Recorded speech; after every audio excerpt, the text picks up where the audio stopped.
nga po guys, ayan, kaway-kaway. So, flex ko lang guys yung tinatawag na pig.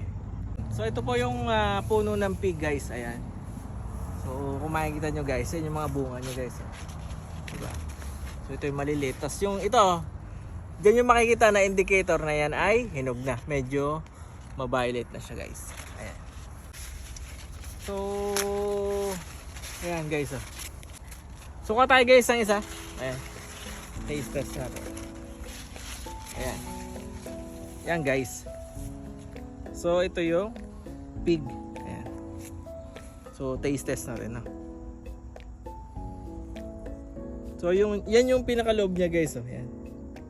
Para siyang bulaklak sa loob. Ayan. So tikman natin guys na.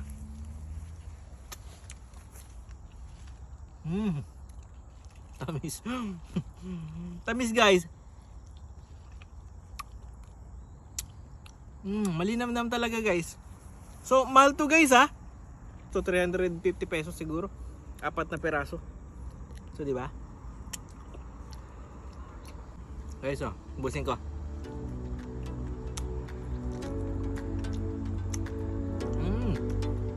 Yum na yum.